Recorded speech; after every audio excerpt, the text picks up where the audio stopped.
En la mañana de hoy, cuando comenzamos el culto de adoración, mientras el pastor Marcos estaba dirigiendo, él hizo referencia a el más grande evento que hasta ahora ha sucedido en la historia de la redención: la muerte, resurrección y ascensión del Señor a los cielos. Sin embargo, según lo que nosotros tenemos revelado en la palabra de Dios, todavía nos falta el más grande evento que ojos humanos puedan contemplar: el regreso glorioso de nuestro Señor Jesucristo. Nada de cuanto ha sucedido en este mundo se comparará a ese momento en que aparecerá en el cielo la señal del Hijo del Hombre viniendo con poder y con gran gloria. Es algo que debe estar en nuestros corazones constantemente. Es algo que debe llenar nuestras mentes constantemente. Es algo que la cotidianidad de nuestros días no puede robarnos. No debiera arrancar de nuestras mentes tal cosa. Será el evento más glorioso, más grandioso, más asombroso que nosotros podamos contemplar. El nacimiento de Cristo lo contemplaron solo algunos. Nosotros no estuvimos allí. Cuando Él murió, cuando Él resucitó, cuando Él ascendió a los cielos, también solo lo vieron algunos. Pero cuando Cristo vuelva, todo ojo le verá. Todo ojo le verá. Los que murieron no estarán ausentes de nosotros que pudiéramos estar presentes. Todo ojo le verá. Y ese es parte de mi tema en el día de hoy. ¿Por qué? Porque nosotros, dice la palabra de Dios, que debemos amar su venida. Amar su venida. Y lo que nosotros amamos es algo que siempre está presente en nuestras mentes y corazones. No es algo en lo que pensamos ocasionalmente. Es algo que nos atrapa, que nos consume. Pues así debe ser con el tema de la venida del Hijo de Dios. Vamos a la segunda epístola a Timoteo en el capítulo 4 y vamos a leer los versículos 7 y 8. Dice el apóstol Pablo allí: he peleado la buena batalla, he acabado la carrera, he guardado la fe. Por lo demás, me está guardada la corona de justicia, la cual me dará el Señor, juez justo, en aquel día, y no solo a mí, sino también a todos los que aman su venida. A todos los que aman su venida. Y una de las formas que en la que nosotros podemos definir el cristianismo es precisamente en términos de amar a Cristo y amar todo lo que está relacionado con su persona. Ahora bien, el amor que nosotros manifestamos tener por Cristo no es un amor que se queda meramente en el plano de los sentimientos, sino que dice la Escritura que es un amor que se manifiesta primariamente por la obediencia a sus mandamientos. El Señor Jesucristo fue bien enfático con esta idea en Juan capítulo 14. En el versículo 15 Él dice: si me amáis, guardad mis mandamientos. Si es verdad que amamos a Cristo, entonces demostrémoslo guardando sus mandamientos.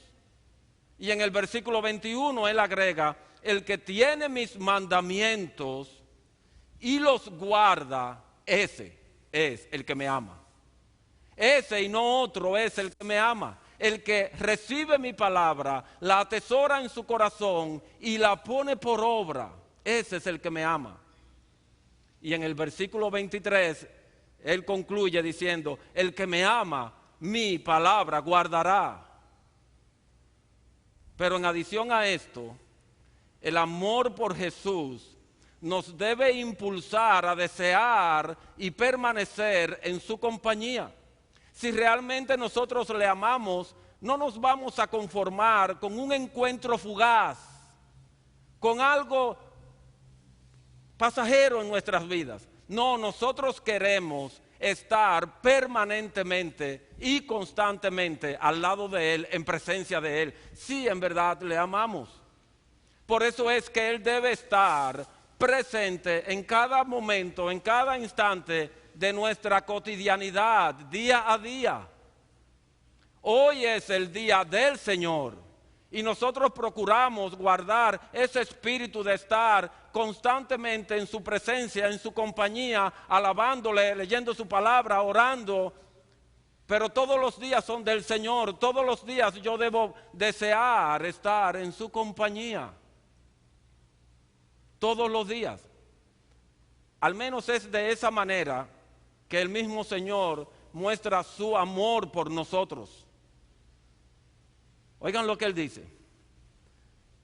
Padre, aquellos que me has dado, quiero que donde yo estoy, también ellos estén conmigo.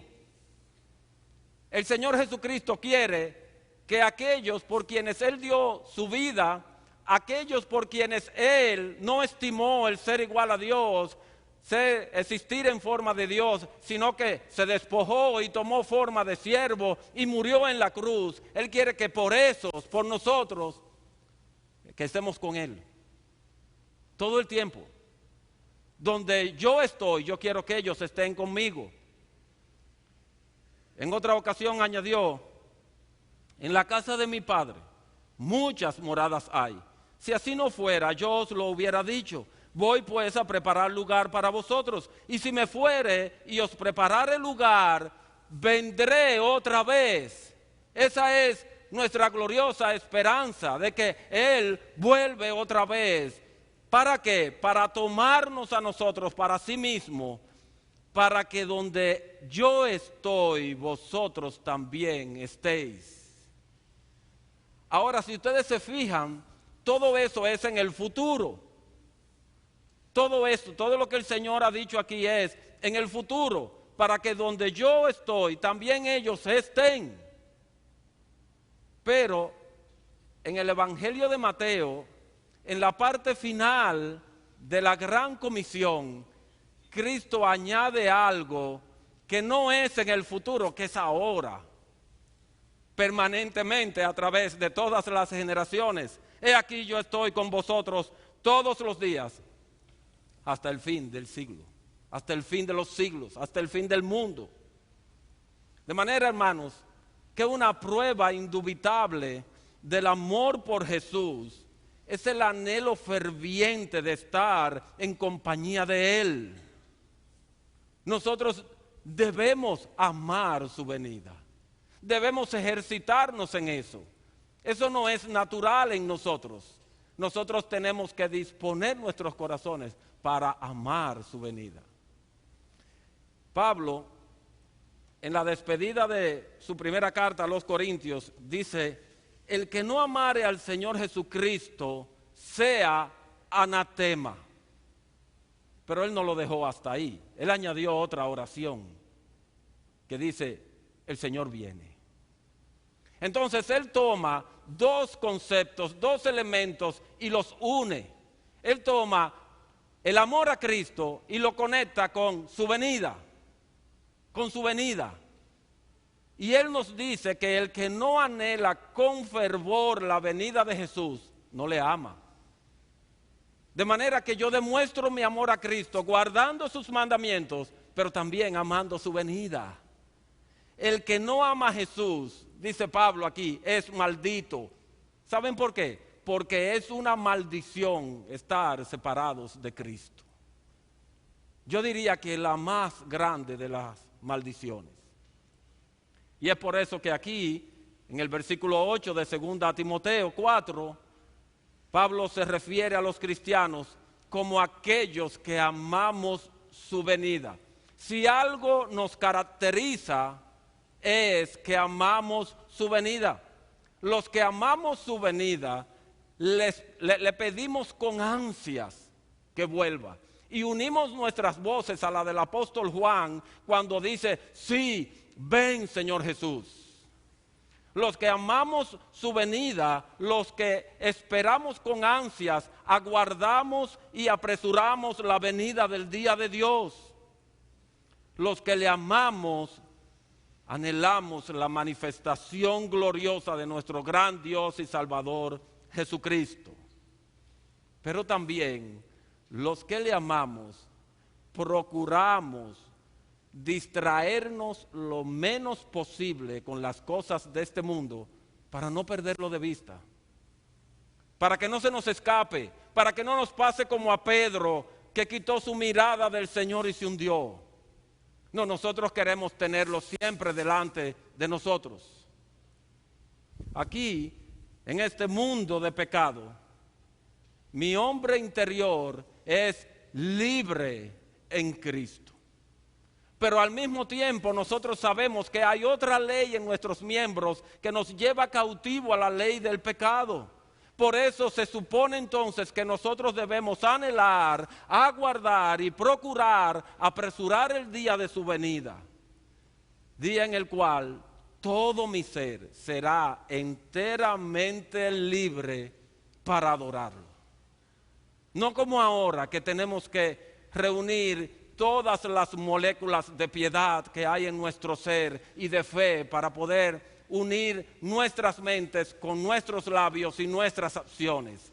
Es una lucha adorar y alabar al Señor en este mundo de pecado. Pero cuando estemos en su presencia, cuando Él vuelva y restaure todas las cosas, será un verdadero deleite adorarlo. En aquel momento, cuando Él vuelva, ya no debatiremos más sobre asuntos de conciencia. ¿Por qué? Porque nuestra conciencia será enteramente limpia. Enteramente limpia. Ya no debatiremos más sobre asuntos de cómo alabarle, pues no habrá problemas ni con el tono, ni con la melodía, ni con el ritmo. Le alabaremos a la perfección. Ya no nos equivocaremos cantando los himnos. Ya no nos equivocaremos. Ya no tendremos más problemas, gracias a Dios y gloria a Él, con la moda. Estaremos vestidos de la justicia de Cristo y no vamos a querer ningún otro vestido. Ningún otro. Pero hermanos, eso será cuando Él vuelva. La verdad es que estamos aquí, permanecemos aquí.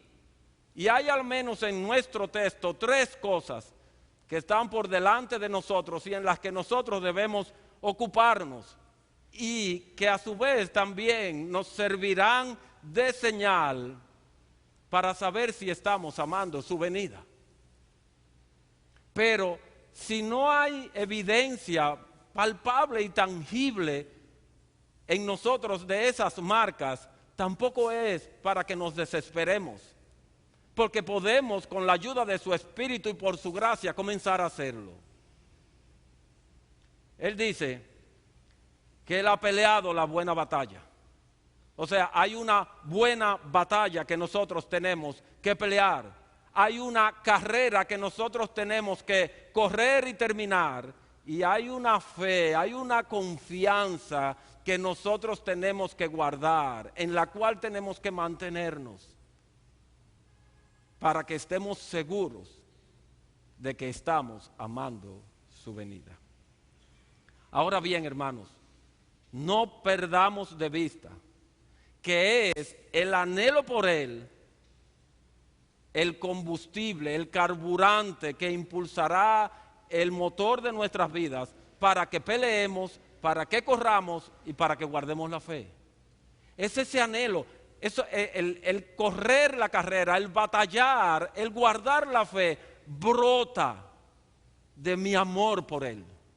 de mi deseo por Él, de mi anhelo por Él. No es al revés. No es que ahora yo voy a comenzar a batallar, a correr, a guardar la fe, para entonces ver si puedo llegar a amarle. No, no es así. Es porque le amo que batallo, es porque le amo que corro la carrera, es porque le amo que guardo la fe. Es así, hermanos. Y yo no quiero que ustedes pierdan de vista esa perspectiva. Así que vamos a ver en primer lugar la buena batalla que tenemos que pelear. Son muchas las batallas en las que nosotros luchamos a lo largo de nuestras vidas.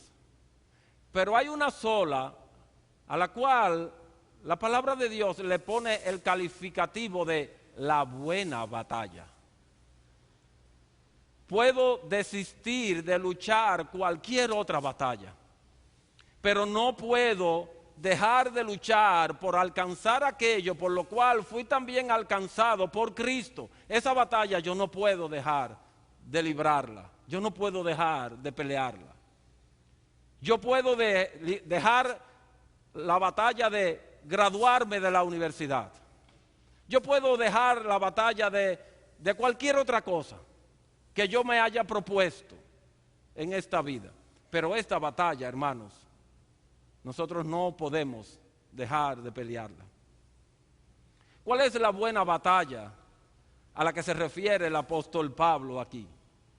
Si nosotros leemos en el libro de los Hechos y en sus epístolas, nosotros vamos a ver que él batalló contra principados y potestades de las tinieblas en las regiones celestes, contra el vicio y la violencia de los judíos y de los griegos, contra el judaísmo de los gálatas, contra las contiendas, la fornicación y los litigios entre los corintios, contra el gnosticismo incipiente en los efesios y en los colosenses, y también contra la ley del pecado y muerte que obraba en su propio corazón.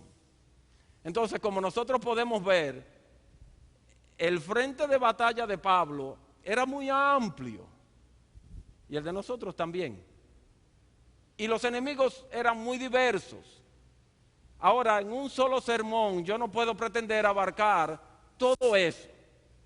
Y yo lo que hice fue que tomé la palabra griega que usa Pablo aquí y busqué varios textos donde se usa. La palabra griega que el apóstol Pablo usa aquí es de donde viene nuestra palabra en español, agonizar. Él agonizaba, él batallaba, y yo lo que hice fue buscar varios textos donde él usa esta palabra y entonces traer enseñanza para ustedes. O sea que yo no voy a entrar en un estudio profundo de esta batalla que tenemos que pelear, sino que vamos a ver pocos de ellos. Así que les invito a Romanos capítulo 7, versículo 18. La palabra no aparece allí, pero yo quiero introducir por ahí. Pablo dice allí, y yo sé que en mí, esto es, en mi carne, no mora el bien, porque el querer el bien está en mí, pero no el hacerlo. Y luego añade en los versículos 22 y 23, porque según el hombre interior me deleito en la ley de Dios, pero veo otra ley en mis miembros que se rebela contra la ley de mi mente y que me lleva cautivo a la ley del pecado que está en mis miembros. De manera que la buena batalla de la que Pablo nos habla en 2 Timoteo 4:8, 4:7, es una lucha que se lleva a cabo contra el pecado y donde el campo de batalla es nuestro ser interior. La batalla no es fuera de nuestro territorio, la batalla es en nuestro territorio, en nuestro territorio. Mi ser interior tiene apetito por la ley de Dios. En cambio, mi carne tiene apetito por el pecado y entonces se produce allí la confrontación, la lucha. El que pelea la buena batalla tiene necesariamente que experimentar ese conflicto, esa tensión, en todo tiempo. No hay vacaciones en esta guerra, no hay relevo, porque yo no me puedo relevar a mí mismo. Yo tengo siempre que estar en el frente de batalla, todo el tiempo. No hay descanso, no hay vacaciones, no hay un regreso, ni siquiera cuando somos heridos. Ni siquiera cuando somos heridos. En ese aspecto de la buena batalla, la orden que tenemos nos la da el apóstol Pedro. Absteneos de los deseos carnales que batallan contra el alma. La abstención de nuestros deseos y pasiones pecaminosos es una excelente arma contra el pecado que nos asedia. No proveer para los deseos de la carne mata al pecado. Mata al pecado. Fíjense, yo siempre he tenido sospechas de aquellos que dicen que luchan contra el pecado, pero que nunca salen victoriosos. Siempre son derrotados, siempre muerden el polvo de la derrota. Nunca pueden decir victorioso en Cristo, al menos por ahora. Eso es sospechoso, porque yo no puedo llamar la buena batalla a aquella donde a mí siempre me están dando, donde yo nunca gano. Eso no es una buena batalla, esa es una mala batalla. Esa es una mala batalla. Los cristianos que agonizamos en batalla, nosotros anhelamos el día en que esta tensión desaparezca, en que esta guerra termine y nosotros nos veamos libres de esa odiosa tensión entre mi ser interior y mi carne. Es por eso que amamos su venida. Los que están en guerra siempre anhelan que se haga la paz, que se firme la paz. Y hay algarabía cuando dicen, terminó la guerra. Pues nosotros también, nosotros anhelamos el día en que se haga la paz, pero ese día será cuando Cristo vuelva, no antes.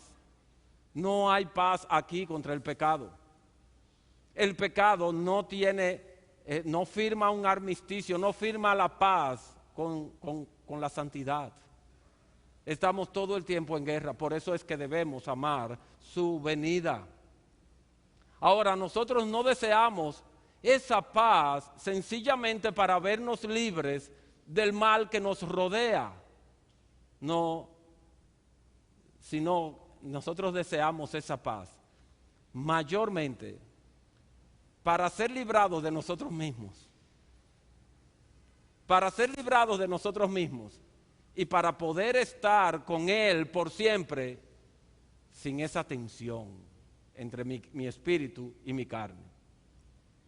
Ahora bien, hermanos, abstenerme y golpear mi cuerpo para llevarlo a servidumbre es solamente un aspecto, uno de los aspectos restrictivos de esta batalla.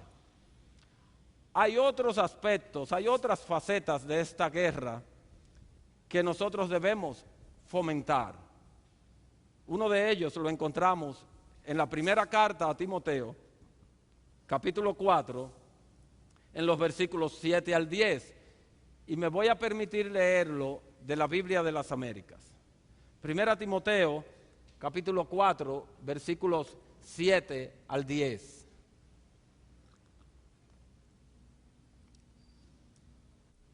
Pero nada tengas que ver con las fábulas profanas propias de viejas, más bien, disciplínate a ti mismo para la piedad.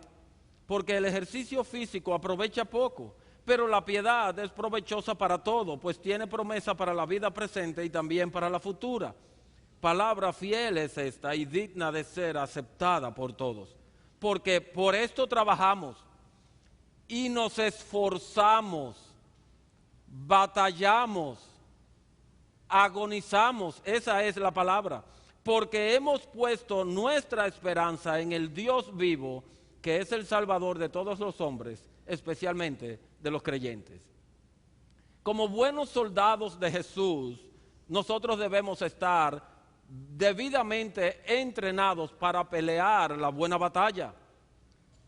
Y eso implica que nosotros estemos disciplinados, constantemente disciplinados, constantemente ejercitados para la piedad y para poner nuestra esperanza en el Dios vivo. Ejercítate para la piedad, pon tu esperanza en el Dios vivo. En la guerra que nosotros estamos peleando, dice Pablo que no es contra carne y sangre, sino que es espiritual. Entonces, no es mi fortaleza física la que cuenta en esa lucha. Para mí eso es bueno porque yo no tengo mucha fortaleza física de ninguna manera, no me serviría de mucho. Es nuestra fortaleza espiritual la que cuenta en esta lucha.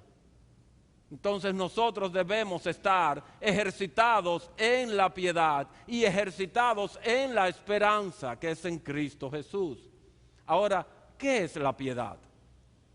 De hecho, el ser llamados piadosos es uno de los piropos que todo cristiano anhela oír. Un hermano piadoso, una hermana piadosa. Ahora, ¿qué es la piedad? La forma más simple de nosotros poder definir la piedad es diciendo que es la voluntad de Dios en acción de parte nuestra. ¿Tú quieres saber qué es la piedad? Toma lo que tú conoces de la voluntad de Dios, de los mandamientos de Cristo, y ponlos en acción en tu vida. Y tú serás un hombre o una mujer piadosa. Yo pudiera preguntarte, ¿qué tan piadoso eres? O pudiera también preguntarte, ¿qué tanto amas a Jesús? O pudiera preguntarte, ¿qué tanto obedeces la voluntad de Dios? ¿Y saben qué? Les estaría preguntando exactamente lo mismo. Es piadoso aquel que obedece su palabra. El que obedece su palabra le ama. El que ama a Cristo anhela su venida. Anhela su venida. Todo concluye, todo converge en ese mismo punto. De manera que el que se ejercita para la piedad y pone su esperanza en Jesús el Salvador, está preparándose para pelear la buena batalla. La buena batalla. Pero hay otro aspecto de esta buena batalla que tiene que ver con la lucha que nosotros libramos por la conquista de áreas grises en nuestra vida cristiana. ¿Tengo derecho en Cristo de hacer esto o aquello o no tengo derecho? ¿Tengo libertad de conciencia en Cristo para hacer esto o no tengo libertad? Es en relación a esta lucha por el derecho y la libertad de conciencia que el apóstol Pablo dice lo siguiente en 1 Corintios capítulo 9, versículos 25 al 27, que voy a leer en un momento. Recuerden que el apóstol Pablo está hablando en los capítulos 8, 9 y 10 del 1 Corintios, que estudiamos recientemente, acerca de la libertad de conciencia. Y dice él en el versículo 25, todo aquel que lucha, todo aquel que batalla, todo aquel que agoniza, de todo se abstiene. Ellos, y ahí hace una distinción, un contraste, ellos a la verdad para recibir una corona corruptible, pero nosotros una incorruptible. Así que yo de esta manera corro, no como a la aventura, de esta manera peleo, no como quien golpea al aire, sino que golpeo mi cuerpo y lo pongo en servidumbre, no sea que habiendo sido heraldo para otros, yo mismo venga a ser eliminado. Y pregunto, ¿qué es lo que va a determinar si tengo el derecho o la libertad de conciencia para hacer esto o aquello? O para no hacerlo, sencillamente. Para responder, yo quiero que volvamos a leer el versículo 25, pero que ustedes me permitan leerlo de la Biblia textual. Dice así, todo aquel que lucha ejercita dominio sobre todas las cosas. Ellos, a la verdad, para recibir una corona corruptible, pero nosotros incorruptible. corruptible. Entonces, a la luz de este versículo, lo que determina si debo o no hacer esto o aquello, no es necesariamente si el Nuevo Testamento lo dice o si no lo dice. No es eso. Lo que lo determina es el tipo de corona que quiero recibir. ¿Corruptible o incorruptible? Eso es lo que lo determina. Lo que lo determina es con quiénes me quiero identificar. Si con los que corren en el estadio del mundo para alcanzar una corona corruptible, o con los que peleamos la buena batalla para alcanzar una corona incorruptible que luego podremos echar a los pies de nuestro Señor en su venida. Son esos dos aspectos lo que me dicen a mí hacia qué lado de la balanza yo me debo inclinar. ¿Qué decisión debo tomar? ¿Lo tomo o lo dejo? ¿Lo hago o no lo hago? La corona. La corona. Los que corren en el mundo ejercen dominio sobre ciertas áreas de sus vidas, con el propósito de alcanzar una corona terrenal. Pero una vez reciben ese lauro, ese premio, entonces ese autocontrol ya no es necesario y entonces se abandonan a sus pecados. Y viene a mi mente la historia de Rocky Marciano, que fue un famoso peso pesado del boxeo de los Estados Unidos. Dicen que cuando este hombre tenía un compromiso, una pelea para defender su título, este hombre tenía un gimnasio en una zona rural de los Estados Unidos, en un lugar bien apartado, y él se internaba allí con su entrenador o sus entrenadores para entrenarse, para prepararse para esa pelea, para ese compromiso. Y mientras él estaba allí, su dieta era especial. Mientras él estaba allí, él se abstenía de cosas como el alcohol o cualquier otro vicio que pudiera tener. Se abstenía incluso de relaciones sexuales. Y solamente salía de ahí con el tiempo justo y necesario para llegar a su pelea. Ahora, tan pronto él ganaba la pelea, el autocontrol desaparecía y él volvía nuevamente a entregarse a todos los placeres o vicios que pudiera desear o tener. Pero nosotros, por el contrario, no somos así. Nosotros ejercemos dominio en todas las facetas de nuestras vidas para alcanzar la corona incorruptible de justicia, la cual recibiremos cuando Cristo vuelva. Por lo que el autocontrol tiene que ser permanente y universal. Permanente y universal. Nosotros no podemos darnos el lujo de tirar una canita al aire. No, nosotros no podemos darnos ese lujo en ningún sentido. En ningún sentido.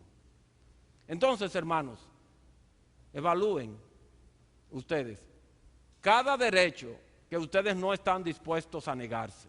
Pablo habla allí, en el capítulo 8, de que él tenía derecho de llevar una mujer por esposa, como los demás apóstoles. Él habla allí de que él tenía derecho a ser sostenido por la iglesia.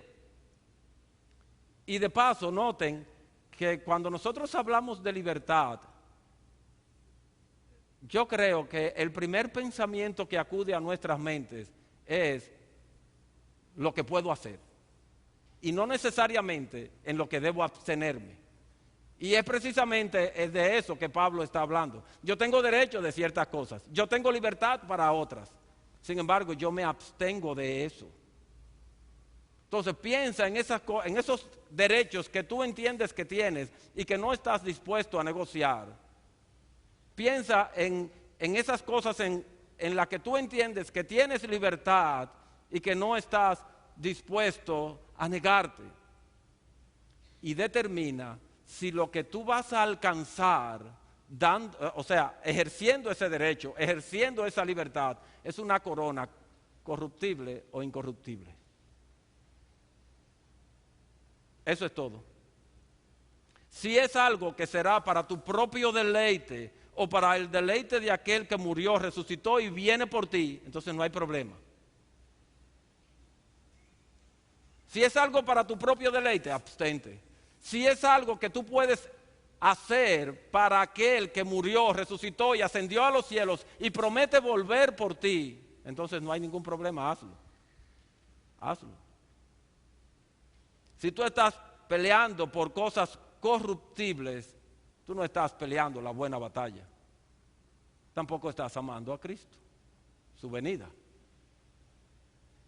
Ahora bien, quiero hacer un balance aquí.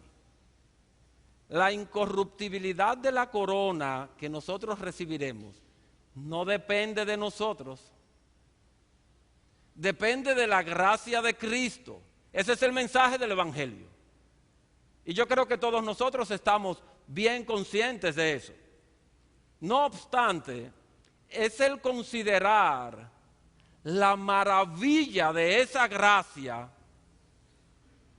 gracia que Cristo me otorgó, lo que me debe llevar a abstenerme de cosas que no son compatibles con esa gracia. Vamos a Primera de Juan, capítulo 3, para que la palabra de Dios lo diga mejor que lo que yo puedo decirlo. Versículo 1. Mirad cuál amor nos ha dado el Padre, para que seamos llamados hijos de Dios. Por esto el mundo no nos conoce, porque no le conoció a Él. Amados, ahora somos hijos de Dios, y aún no se ha manifestado lo que hemos de ser. Pero sabemos que cuando Él se manifieste, seremos semejantes a Él, porque le veremos como Él es. Y todo aquel que tiene esta esperanza en Él, se purifica a sí mismo, así como Él es puro. Es verdad que no depende de mí la incorruptibilidad de la corona, pero estando yo consciente de que esa corona incorruptible se me otorga por gracia, entonces yo debo actuar en consecuencia con esa gracia. No puedo ahora abandonarme a hacer lo que yo quiera, no, porque al final no depende de mí, depende de la gracia de Cristo. No, no es así, hermanos. Hay una gracia que me es otorgada. Hay una respuesta mía a esa gracia. Mirad cuál amor nos ha dado el Padre. No fuimos nosotros los que nos ganamos y merecimos ese amor. No, Él, a pesar de nosotros, nos amó. A pesar de nosotros, nos dio a su Hijo. Su Hijo, a pesar de nosotros, derramó su sangre. Puso su vida para volverla a tomar. Entonces, ¿no se supone que yo deba responder a ese amor? ¿No se supone que yo deba responder a esa gracia? Sí, por eso es que tenemos que amar su venida. Por eso es que tenemos que escoger entre lo corruptible y lo incorruptible. No es para ganarnos, no es para ganar la salvación, no es para ser merecedores del amor de Dios, que nosotros debemos escoger una cosa y la otra, no, sino por cuanto somos merecedores, o sea, somos objetos más bien del amor de Dios en Cristo. Entonces nosotros respondemos purificándonos a nosotros mismos. Es por gracia, pero yo tengo que hacer cosas conformes a esa gracia. En otro orden de ideas, hay otra peculiaridad que resulta de pelear la buena batalla. Y yo les voy a leer 3 pasajes que están en la epístola a los Colosenses, para que veamos, los voy a leer uno detrás de otro, y veamos ese elemento, esa particularidad de esta batalla. Colosenses capítulo 1, versículos 27 al 29. Dice allí: a quienes Dios quiso dar a conocer las riquezas de la gloria de este misterio entre los gentiles, que es Cristo en vosotros, la esperanza de gloria, a quien anunciamos, amonestando a todo hombre y enseñando a todo hombre en toda sabiduría, a fin de presentar perfecto en Cristo Jesús a todo hombre, para lo cual también trabajo, luchando, batallando, agonizando según la potencia de Él, la cual actúa poderosamente en mí. Y sigan leyendo ahí mismo en el capítulo 2, versículos 1 y 2. Porque quiero que sepáis cuán gran lucha, cuán gran batalla yo sostengo por vosotros y por los que están en la Odisea y por todos los que nunca han visto mi rostro. ¿Para qué? Para que sean consolados sus corazones, unidos en amor hasta alcanzar todas las riquezas de pleno entendimiento, a fin de conocer el misterio de Dios el Padre y de Cristo. Capítulo 4, versículo 12, y voy a leer de la Biblia de las Américas.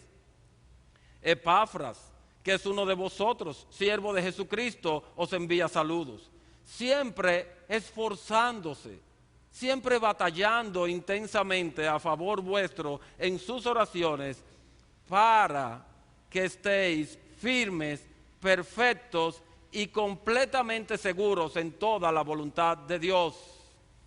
Entonces, ¿cuál es el elemento común en estas tres porciones de la epístola a los Colosenses? Y que nos muestran a nosotros que estamos peleando la buena batalla. El elemento común es el interés que ponemos en nuestros hermanos para que sean edificados y para que sean bendecidos espiritualmente. Dice Pablo, yo sostengo una lucha con ese propósito, para anunciar a Cristo como la esperanza de gloria, para amonestar y enseñar a todo hombre a fin de presentar perfecto en Cristo Jesús a todo hombre. Por eso yo batallo, dice Pablo. Batallo para que otros sean consolados, unidos en amor, hasta alcanzar todas las riquezas de pleno entendimiento, a fin de conocer el misterio de Dios el Padre y de Cristo. Para eso yo batallo, dice Pablo. Yo me esfuerzo, yo agonizo. Y Epafras dice que luchaba en oración para que los colosenses estuvieran firmes, perfectos y completamente seguros. De manera que nuestro batallar es también a favor de otros. Es también por amor a aquellos otros que son también amados por Cristo. Eso es amar su venida. ¿Por qué? Porque, ¿qué nos dice la Escritura acerca de la novia de Cristo? Que tiene que ser sin manchas, sin arrugas, sin cosas semejantes. Entonces, en mi amor por Él, yo voy a procurar que ustedes, que son mis hermanos, estén firmes en la fe, sean consolados y estén completamente seguros en la voluntad de Dios. Yo voy a proclamar a Cristo como nuestra esperanza de gloria para contagiarlos de eso también. Y debo hacerlo en agonía, si es necesario. Hay otra cosa que nosotros podemos hacer. Vamos a Judas. Y esto es lo último que voy a ver de este punto. Judas, versículo 3. Amados, por la gran solicitud que tenía de escribiros acerca de nuestra común salvación, me ha sido necesario escribiros exhortándoos que batalléis, contendáis ardientemente por la fe que ha sido una vez dada a los santos. Nuestra batalla, y lo que sigue diciendo ahí Judas, ustedes saben, tiene que ver con los falsos maestros. Entonces nosotros en nuestro batallar por amor a Cristo debemos ser defensores de la verdad. Defensores de la verdad. Y en esa defensa de la verdad nosotros debemos poner no solamente énfasis en denunciar y descubrir a los falsos profesantes, sino también en rescatar a aquellos que no creen. Versículo 23. A otros salvad, arrebatándolos del fuego, y de otros tened misericordia, con temor, aborreciendo aún la ropa contaminada por su carne. Pero hay un aspecto de mi batalla, de esta buena batalla, que es salvar a otros. Salvar a otros. Yo quiero que más sean de Cristo. Yo quiero que el número de los elegidos se complete para que aparezca su señal en el cielo, porque yo amo su venida. Nosotros no predicamos sencillamente porque tenemos que hacerlo, aunque Pablo dice, el deber me ha sido impuesto. Nosotros debiéramos predicar motivados por el amor a su venida. Porque él dice que hasta que no entre el número, la totalidad de los gentiles, él no vendrá. Entonces nosotros debemos predicar con ese carburante puesto en nuestro motor. Si estas cosas son evidentes en cada uno de nosotros, entonces podemos decir con toda certeza que estamos peleando la buena batalla, que estamos amando la venida de Jesús y que nos espera la corona incorruptible de justicia que Él nos dará en su venida. Pero por otro lado, aparte de la buena batalla que nosotros tenemos que pelear, Pablo también nos dice que hay una carrera que tenemos que correr y que finalizar. Ahora bien, la carrera cristiana no es una carrera que se corre en una pista asfaltada a gran velocidad y donde hay pocos obstáculos y pocos retos que salvar.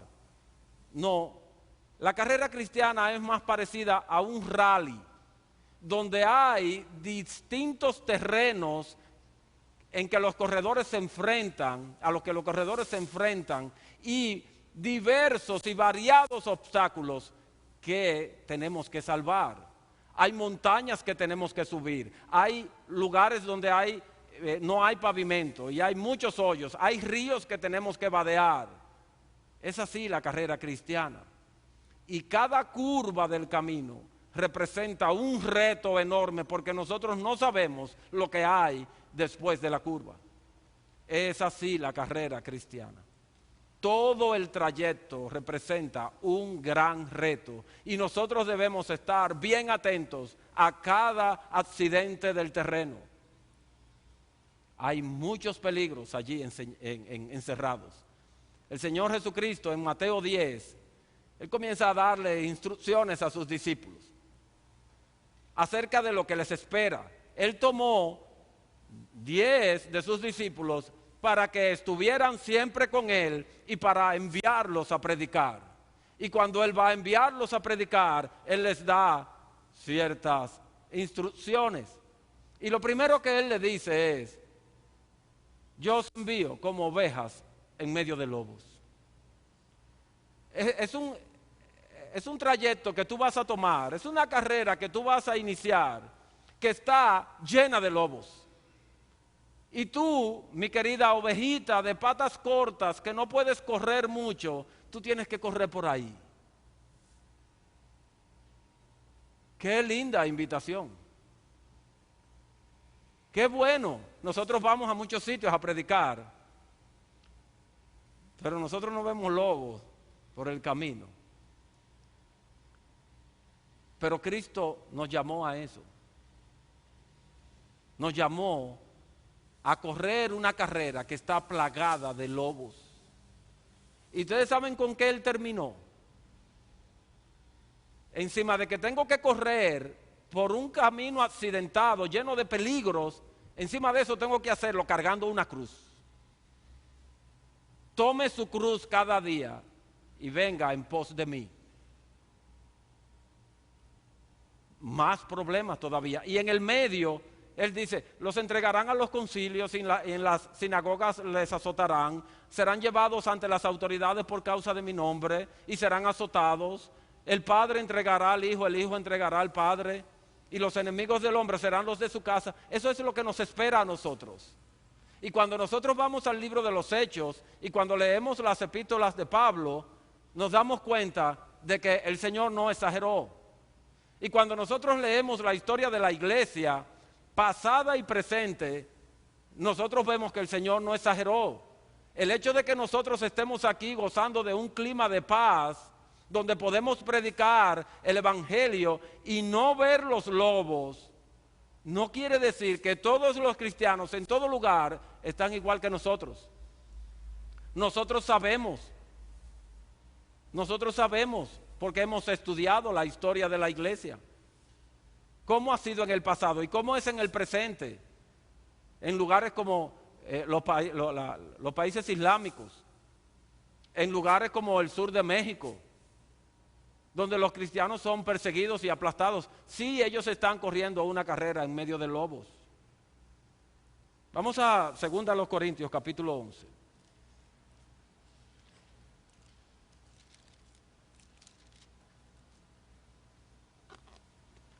Versículo 22. ¿Son hebreos? Yo también. ¿Son israelitas? Yo también. ¿Son descendientes de Abraham? También yo. ¿Son ministros de Cristo? Como si estuviera loco hablo, yo más. En trabajos más abundantes. En azotes sin número. En cárceles más. En peligros de muerte muchas veces. De los judíos 5 veces he recibido 40 azotes menos 1. 3 veces he sido azotado con varas. 1 vez apedreado, 3 veces he padecido naufragio, 1 noche y 1 día he estado como náufrago en alta mar, en caminos muchas veces, en peligros de ríos, peligros de ladrones, peligros de los de mi nación, peligros de los gentiles, peligros en la ciudad, peligros en el desierto, peligros en el mar, peligros entre falsos hermanos, en trabajo y fatiga, en muchos desvelos, en hambre y sed, en muchos ayunos, en frío y en desnudez, y además de otras cosas, lo que sobre mí se agolpa cada día, la preocupación por todas las iglesias. ¿Quién enferma y yo no enfermo? ¿A quién se le hace tropezar y yo no me indigno? Si es necesario gloriarse, me gloriaré en lo que es de mi debilidad. Eso no un camino de lobos, lleno de lobos. Eso no una carrera peligrosa. Sí, pero nosotros la corremos. ¿Ustedes saben por qué? Porque al final nos espera nuestro bendito Señor para decirnos, en lo poco fuiste fiel, en lo mucho te pondré, ven y entra en el gozo de tu Señor. Nosotros corremos esa carrera, nosotros nos aventuramos por ese camino porque le amamos a Él. No es por otra cosa. Es porque le amamos a Él. Eso es lo que nos impulsa. ¿Por qué razón en esos países donde el cristianismo es perseguido, donde el cristiano tiene una sentencia de muerte casi segura, por qué estos hombres y mujeres no cesan de predicar? ¿Por qué mientras más los oprimen, más ellos quieren hablar de su Señor? Porque ellos aman al Señor y ellos aman su venida y ellos aman esa corona incorruptible que Él les dará por su gracia.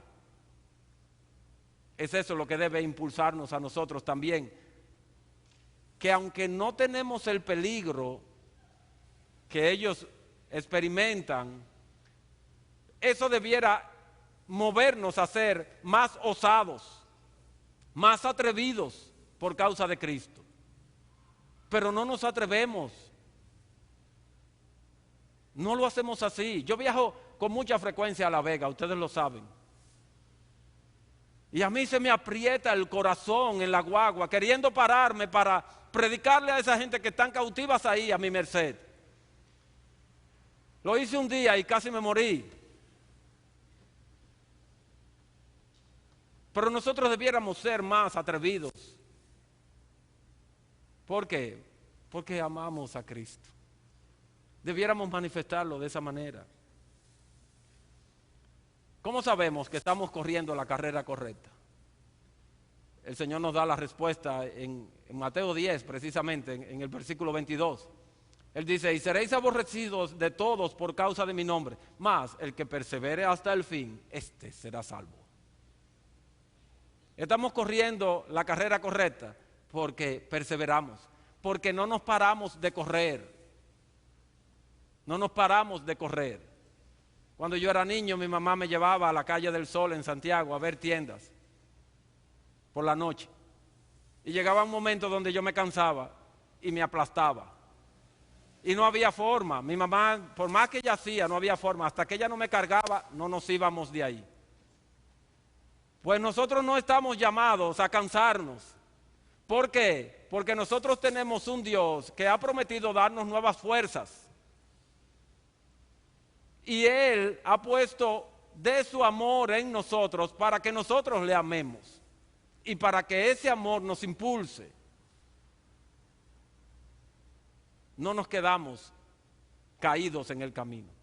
Cuando vienen los tropiezos en esa carrera, no nos detenemos. Nos restañamos las heridas y continuamos corriendo.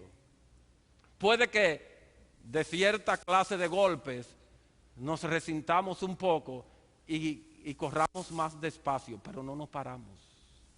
No nos paramos. Su gracia no nos permite pararnos. Su venida no nos permite pararnos. Nosotros queremos encontrarnos con Él y marchamos hacia adelante. Nos olvidamos de lo que está detrás y nos extendemos hacia adelante a la meta del supremo llamamiento en Cristo Jesús. No nos quedamos detenidos. Los que corremos la carrera correcta, siempre tenemos a Cristo delante. Siempre. ¿Y saben qué? Es por eso que podemos correr con paciencia esa carrera, porque lo estamos viendo a Él.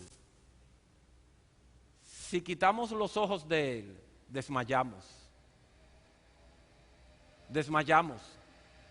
Desfallecemos. En último lugar, los que amamos su venida, guardamos la fe. O dicho de otra forma, mantenemos la confianza en aquel que dijo, pero confiad, yo he vencido al mundo. Yo he vencido al mundo. Al pelear la buena batalla y al correr la carrera cristiana, nuestras vidas se ven constantemente amenazadas de muchas maneras y en distintos órdenes. Pero no importa, porque yo sé a quién he creído. No importa el peligro que nos acecha. Siempre, siempre hemos de confiar en Cristo. Si Él está delante de nosotros, siempre hemos de confiar en Él. Oigan cómo lo expresa la palabra de Dios. Por lo cual asimismo padezco esto, pero no me avergüenzo, porque yo sé a quién he creído y estoy seguro que es poderoso para guardar mi depósito para aquel día. Hijitos, vosotros sois de Dios y los habéis vencido, porque mayor es el que está en vosotros que el que está en el mundo. Porque todo lo que es nacido de Dios vence al mundo, y esta es la victoria que ha vencido al mundo, nuestra fe. ¿Quién nos separará del amor de Cristo? ¿Tribulación, o angustia, o persecución, o hambre, o desnudez, o peligro, o espada? Como está escrito, por causa de ti somos muertos todo el tiempo, somos contados como ovejas de matadero, pero eso no importa. Antes, en todas estas cosas, somos más que vencedores por medio de aquel que nos amó, por lo cual estoy seguro de que ni la muerte, ni la vida, ni ángeles, ni principados, ni potestades, ni lo presente, ni lo porvenir, ni lo alto, ni lo profundo, ni ninguna otra cosa creada nos podrá separar del amor de Dios que es en Cristo Jesús. Eso me sostiene. Esa confianza en mi Señor y mi Salvador me sostiene. Me impulsa a seguir hacia adelante. No importa cuán difícil se torne la carrera. No importa cuánto arrecie la batalla. Tengo mis pies firmes sobre la roca de mi salvación, que es Cristo Jesús, y mis ojos puestos en su venida. Entonces, ¿qué me impide anhelarlo a Él? Si Él me ha dado todo para que yo anhele su venida. Si Él me ha dado sus promesas para que me impulsen. Si Él me va a dar las fuerzas para que yo corra. Si Él me va a dar la fortaleza en mi brazo para que yo pelee. Entonces, hermanos, ejercitémonos en amar su venida. Anhelemos eso. Pidámosle, ven pronto, Señor Jesús. Clamemos cada día de nuestras vidas, debiéramos pedirle que Él volviera. Cada día, si en verdad nosotros deseamos estar en su compañía, si en verdad nosotros queremos ocupar aquellas moradas que Él fue a preparar, si en verdad nosotros vamos a completar su gozo, estando donde Él está, entonces amemos su venida. Pidámosle eso. Nosotros le pedimos por muchas cosas diariamente, que son oraciones que nosotros hacemos fijas todos los días, los 365 días del año, y a veces se la pedimos 2 veces si oramos más de una vez en el día. Entonces, ¿qué yo les estoy proponiendo? Que hagamos de este motivo, de este anhelo, un motivo de oración diario. Colóquelo al lado de aquellas cosas que usted le pide diariamente, como es, por ejemplo, la salvación de sus hijos. Todos los días nosotros pedimos por la salvación de nuestros hijos. Todos los días, incluso aquellos que han tenido el privilegio de tener hijos que han profesado fe recientemente, también ahora le piden, Señor, confirma su profesión de fe. Pues colóquelo ahí, justo al lado. Señor, yo quiero que tú vuelvas. Señor, yo quiero que tú pongas en mí este anhelo cada vez más creciente por tu presencia. Y ustedes verán cómo eso va a comenzar a crecer en ustedes. Y se va a manifestar en cosas tan cotidianas como el devocional. Porque si yo amo su venida, si yo lo amo a Él, voy a amar también su palabra. Y me voy a deleitar en tener comunión con Él a través de este medio de gracia que Él me ha dejado. En tanto Él completa su obra y ya no será por fe ni a través de su palabra, sino que será presencial. Preparémonos para ese día, anhelándolo desde ahora. Que Dios nos ayude, hermanos. Que Dios por su Espíritu ponga eso en nosotros. Y que nosotros batallemos la buena batalla de la fe. Y que al tener nuestros ojos siempre puestos en Él, entonces esas áreas grises que a veces conforman nuestra libertad de conciencia, ustedes verán que se aclara y dejan de ser tan grises. Que Dios nos bendiga y nos ayude.